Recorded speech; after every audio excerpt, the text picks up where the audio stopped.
I moved into this apartment 3 months ago. It was supposed to be my dream place. Large windows, high ceilings, a clawfoot tub in the bathroom.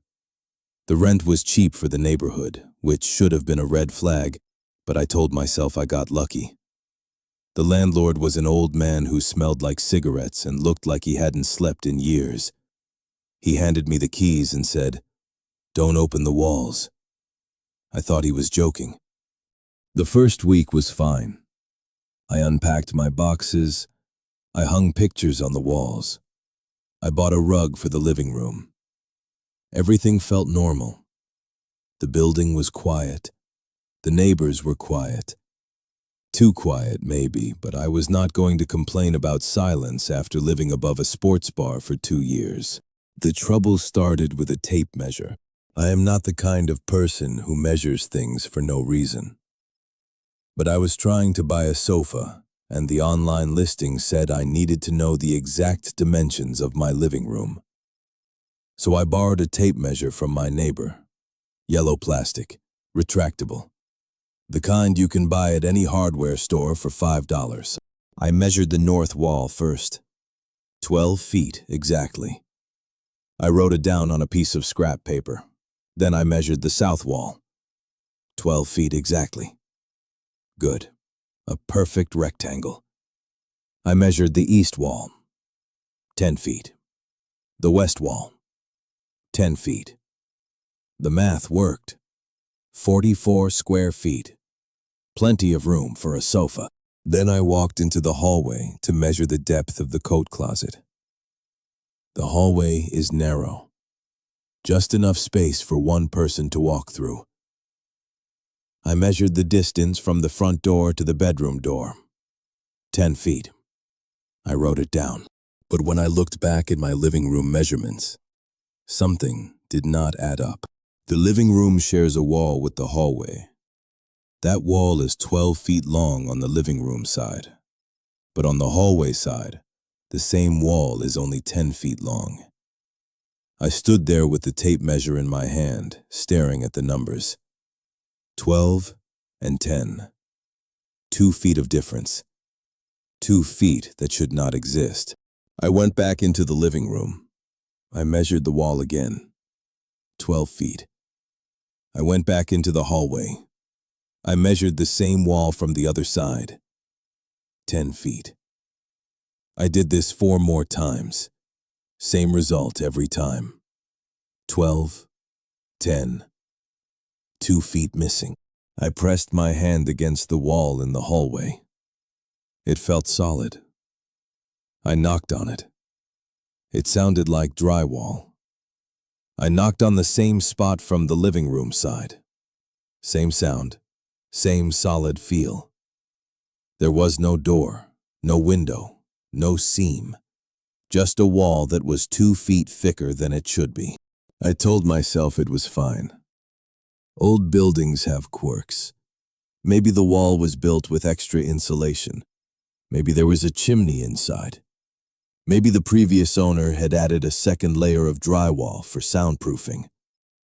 There were 100 explanations that did not involve anything strange, but I could not stop thinking about it. The next day I bought my own tape measure. Not a cheap one, a professional one. Metal, retractable. I spent $30 on it because I wanted to be sure. I measured the wall again. 12, 10, 2. I measured every wall in the apartment. I drew a map on a piece of paper. The living room was 12 by 10. The bedroom was 11 by 9. The kitchen was 8 by 6. I added up all the interior measurements. Then I went outside and measured the exterior of the building. The building was 50 feet long and 30 feet wide. The math did not work. The interior was smaller than the exterior by a significant margin. Almost 40 square feet of space that existed on the blueprint, but not inside my apartment. I stood in the hallway with my tape measure and my map and my calculator, and I felt something I had never felt before. Not fear, not anger. Confusion. Pure, cold confusion. Because walls do not lie. Tape measures do not lie. Numbers do not lie. But the numbers were telling me that my apartment was smaller on the inside than it was on the outside. And that is not possible. I decided to find the missing space. I started in the bedroom. The closet is on the wall that faces the hallway. The closet is 3 feet deep. I measured it. 3 feet. I went into the hallway and measured the same wall. 10 feet. I went back into the bedroom and measured the wall without the closet. 7 feet. 3 plus 7 is 10. That wall was fine. The missing space was not there. I moved to the kitchen. The pantry is on the wall that faces the living room. The pantry is 4 feet deep. I measured it. 4 feet. I measured the living room side of the same wall. 12 feet. The kitchen side of the same wall is 8 feet because the pantry takes up 4 feet of depth. 8 plus 4 is 12. That wall was also fine, but the missing space was still missing. 2 feet. Somewhere in the apartment, there was a 2-foot gap between the walls. A gap with no door, no window, no purpose. I found it at 3 in the morning. I was standing in the hallway again, staring at the wall, when I noticed something I had not noticed before. The baseboard was not flush with the floor. There was a small gap, 1/4 of an inch. I crouched down and looked at it. Behind the baseboard, I could see darkness. Not shadow, darkness. The kind of darkness that does not let light in. I pressed my finger against the gap. The baseboard moved. It was not nailed to the wall. It was just resting there. I pulled it off. The wood came away easily. Behind it, there was a crack in the drywall. A thin, vertical crack, maybe 2 feet long. I pressed my eye against the crack and looked inside. I saw a room. It was a small room, maybe 2 feet wide and 10 feet long, the exact dimensions of the missing space. There was no light inside, but I could see the shape of the walls. They were not made of drywall. They were made of concrete, dark gray concrete. The walls were wet. I could see moisture beading on the surface. I pulled back. My heart was beating fast. I took a breath. I told myself it was just a crawl space. Old buildings have crawl spaces. They are for pipes and wiring. There is nothing strange about a crawl space, but crawl spaces have doors.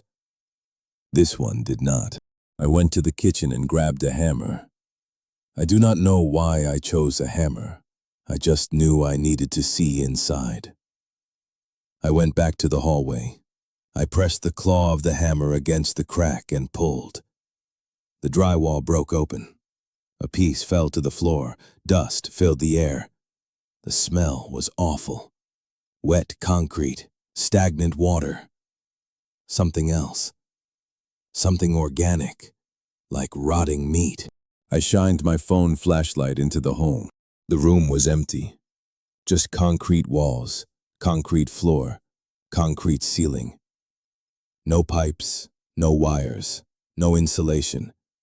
Just a hollow box, 2 feet wide, 10 feet long. But the walls were moving. Not much, just a little. A slow, rhythmic pulsing. Like breathing. Like a heartbeat. I watched the walls for a minute. 2 minutes. 5 minutes. The pulsing did not stop. It did not speed up or slow down. It was steady, mechanical, like a machine. I reached my hand into the hole. I do not know why. I was not thinking clearly. My fingers touched the concrete. It was cold, damp, soft. Too soft for concrete. It felt like skin. I pulled my hand back. My fingers were covered in a gray residue. It smelled like rust, like old pennies, like the water from the kitchen tap. I stood up. I looked at the hole in the wall. I looked at my fingers. I looked at the baseboard on the floor. I decided to measure the wall one more time. 12 feet on the living room side. 10 feet on the hallway side.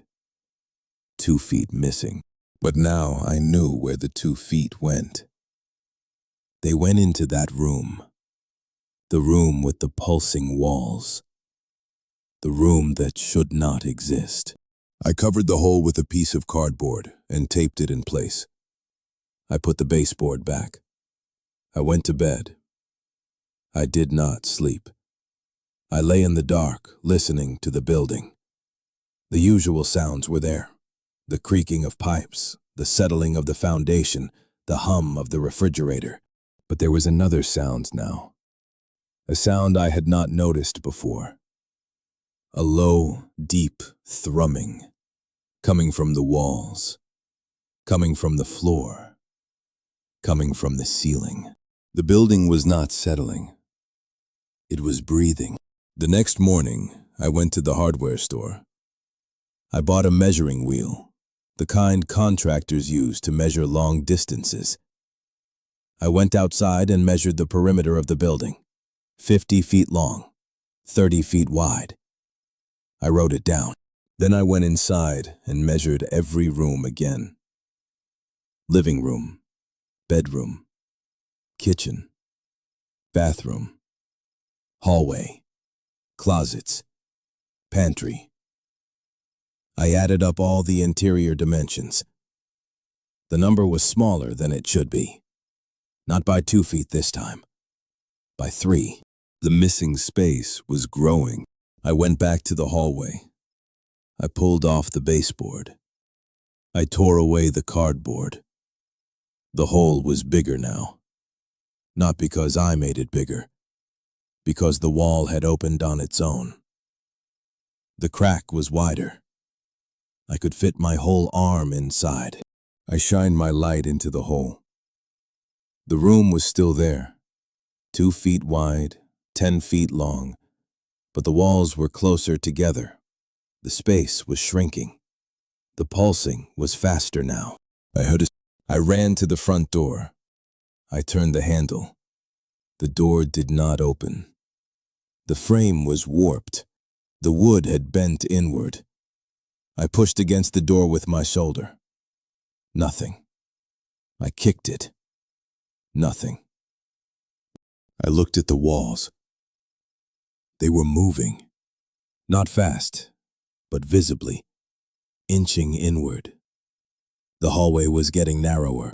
I ran to the window. It would not open. The paint had sealed it shut. I grabbed a chair and swung it at the glass. The chair bounced back. The glass did not break. It was not glass anymore. It was something else. Thicker, darker, like the walls in the hidden room. I felt the floor shift beneath my feet. The building was settling, but not like a normal building. It was settling into a new shape, a smaller shape. I looked at the hole in the wall. The hidden room was not hidden anymore. It was opening. The concrete walls were peeling back like skin.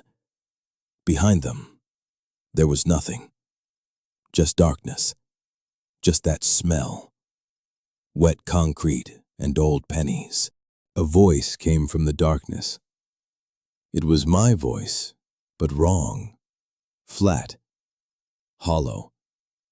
Like someone had recorded me and drained all the life out. You measured the walls, the voice said. But you did not measure yourself. I looked down at my hands. They were gray. The skin was hard, like concrete. You are part of the architecture now, the voice said. I tried to run. My feet would not move. I tried to scream. My throat was tight. The walls kept moving. The hallway kept shrinking. The darkness kept growing. I looked at my tape measure on the floor. It was winding itself up, retracting. The numbers were counting down. 10 feet. 9 feet. 8 feet. The last thing I saw was the front door. It was gone. Replaced by a wall, smooth, gray, featureless. 7 feet. 6 feet. 5 feet. I closed my eyes. When I opened them, I was in the hidden room. 2 feet wide, 10 feet long, concrete walls, concrete floor, concrete ceiling. The walls were pulsing. My heart was beating in rhythm. I heard a sound on the other side of the wall. A hammer. Someone was breaking through. A crack appeared. A sliver of light. An eye pressed against the gap. A voice. New. Young. Scared. "What is in there?" the voice said. I tried to answer. My mouth opened. No sound came out, but the walls answered for me. A low, deep thrumming. A heartbeat. A promise. The new tenant measured the walls yesterday. He does not know it yet, but he will find the gap. They always do. And when he does, I will be here, waiting, growing. The building is not a building. It is a stomach, and it is still hungry.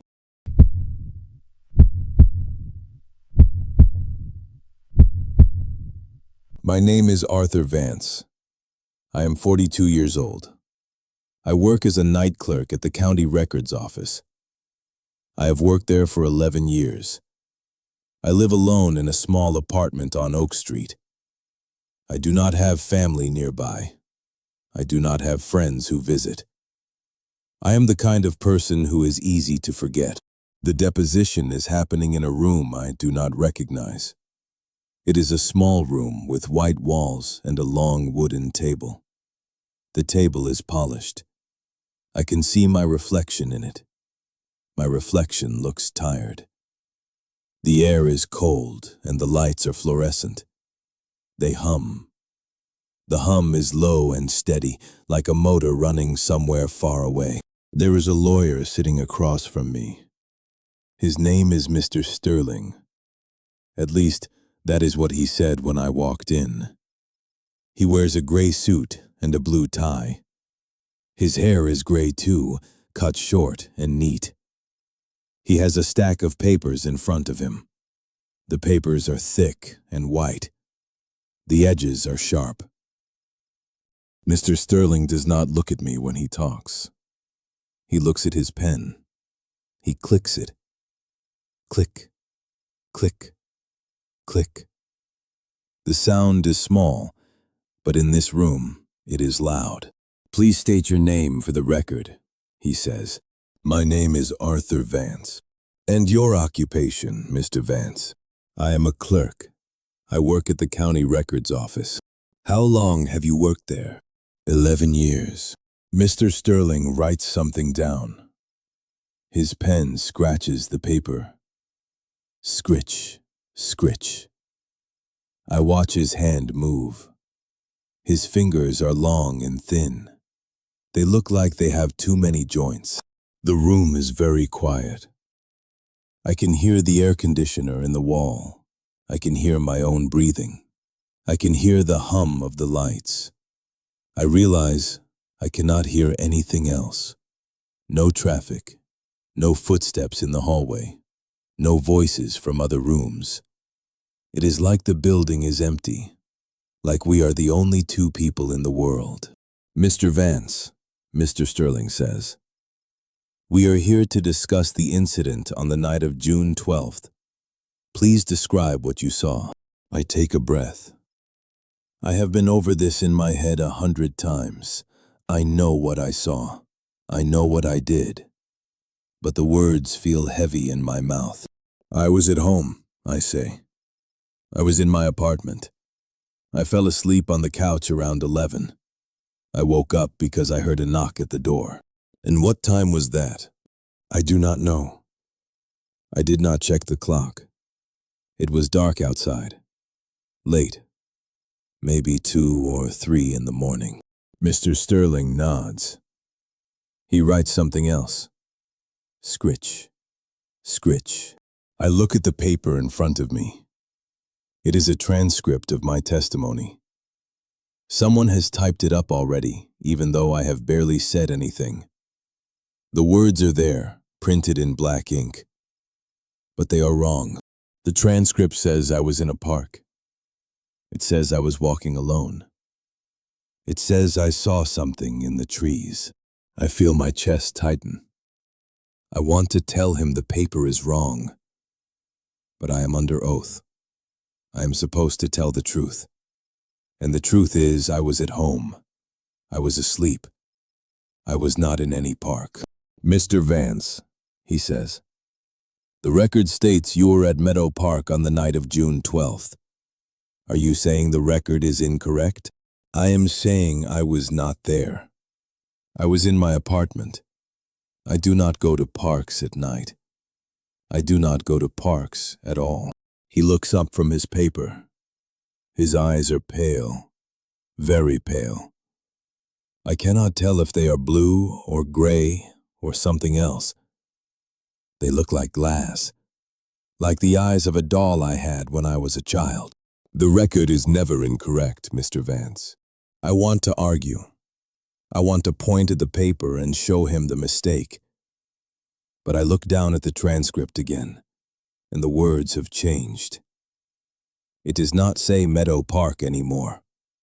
It says my address, 14 Oak Street. It says I was in my apartment. It says I was asleep. I blink. I rub my eyes. The words stay the same. Let us move on, Mr. Sterling says. Describe the sound you heard. It was a knock.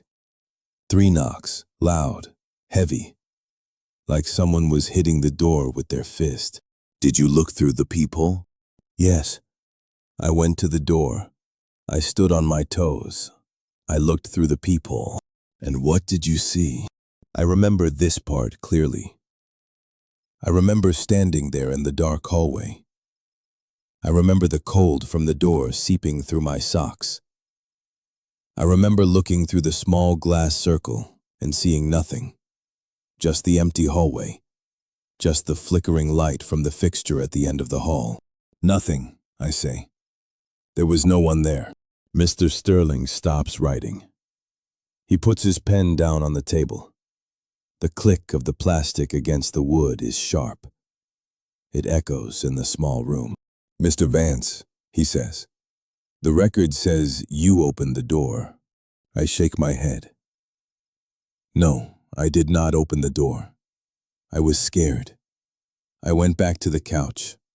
I pulled a blanket over my head. He picks up a sheet of paper. He holds it so I can see. The text is large and black. It says, in bold letters, "The witness opened the door." I did not open the door, I say again. Are you lying, Mr. Vance? No, I am telling the truth. Then why does the record say otherwise? I do not have an answer. I look at the paper. The words seem to shift. The letters move. They are not printed anymore. They look handwritten. The handwriting looks like mine. I feel sweat on my palms. I wipe them on my pants. The fabric is damp. The room feels warmer now. The hum of the lights is louder. Let me ask you a different question, Mr. Sterling says. He leans forward. His chair creaks. Who was at the door, Mr. Vance? I told you. No one. No one, he repeats. He writes this down. Scritch, scritch. And yet you opened the door. I did not open the door. The record says you did. I want to scream. I want to stand up and walk out, but my legs feel heavy. My feet are stuck to the floor. I look down. The carpet is gray. It looks like it is moving, like it is breathing. I look back at Mr. Sterling. His face has not changed. He is still calm, still professional, still clicking his pen. Click, click, click. Mr. Vance, I am going to read from the record.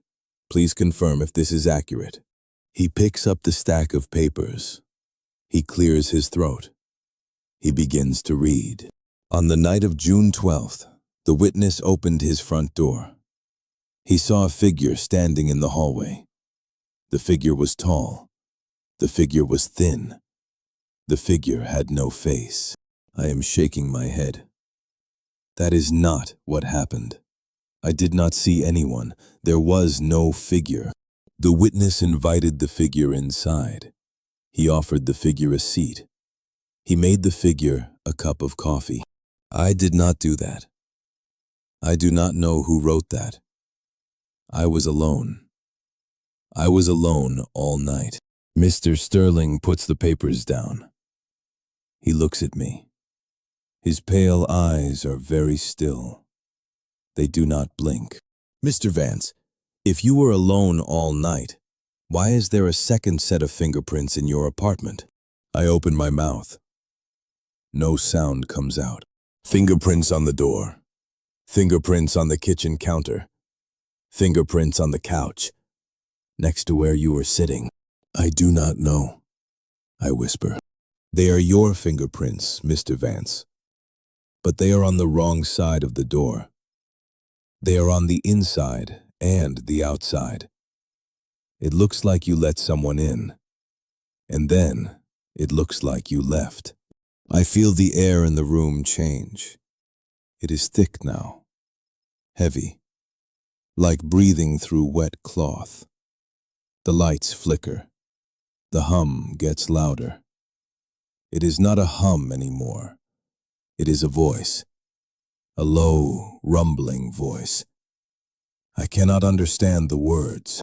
Mr. Sterling stands up. He walks around the table. He stands behind me. I feel his hand on my shoulder. His fingers are cold. Too cold. The record says you are still in the apartment, Mr. Vance. The record says you never left. I try to turn my head. I cannot. My neck is stiff. My whole body is stiff. I am frozen in the chair. The record also says something else, Mr. Sterling says. His voice is closer now, right next to my ear. The record says you are not Arthur Vance. The record says Arthur Vance left 3 days ago. The record says you are the one who stayed behind. I want to deny it. I want to tell him he is wrong. But I look down at my hands. The skin is gray. The knuckles are smooth, too smooth. There are no wrinkles, no lines, no scars. The deposition is almost complete, Mr. Sterling says. He walks back to his side of the table. He sits down. He picks up his pen. I look at the paper in front of me. The transcript has changed again. It is not my testimony anymore. It is a list of names, dozens of them, all crossed out. At the bottom of the list, my name is written in fresh black ink. Arthur Vance. It is not crossed out yet. What is this? I ask. Mr. Sterling does not answer. He is writing. Scritch, scritch. His hand moves fast. The pen scratches the paper. The sound is loud. It fills the room. I look at the list again. The names are not random. They are the names of people who worked at the county records office. People who have gone missing over the years. People no one talks about anymore. At the top of the list, there is a note. Handwritten. The ink is faded. These are the voices we have collected. These are the masks we wear. I look up at Mr. Sterling. He is not writing anymore. He is staring at me. His pale eyes are not eyes. They are glass. They are buttons. His face is not a face. It is smooth. Too smooth. The skin does not move when he talks. The deposition is over, he says. His voice is different now. It is not his voice. It is mine. I try to stand. My legs do not work. I try to speak. My throat is tight. He stands up. He puts on his coat. He walks to the door. He turns back to look at me. Thank you for your cooperation, Mr. Vance. Your voice will be very useful. He opens the door. The hallway beyond is dark. Too dark. There are no lights. There is no floor. Just blackness. He steps into the darkness. He does not fall. He walks like there is solid ground. The door closes behind him. I am alone in the room. I look at the paper again. My name is crossed out now. A new name is written at the bottom. The handwriting is fresh. The ink is wet. I do not recognize the name, but I know who it belongs to. He is waiting outside. He is the next one. The lights go out. The hum stops. The room is silent. I sit in the dark. I cannot move. I cannot speak. I can only wait. The door opens. A man walks in. He is holding a stack of papers. He looks tired. He looks confused. He looks like I did an hour ago when I first sat down in this chair. He does not see me. He sits across from the empty table. He waits. A voice comes from the speaker on the wall. It is my voice. It is the recording they made. Please state your name for the record. The man jumps. He looks around. He does not understand. Please state your name for the record, my voice says again. The man clears his throat. He looks at the paper in front of him. My name is... He begins. I watch him. I listen. I learn. Soon I will have a new voice. Soon I will walk out that door, and someone else will sit in this chair.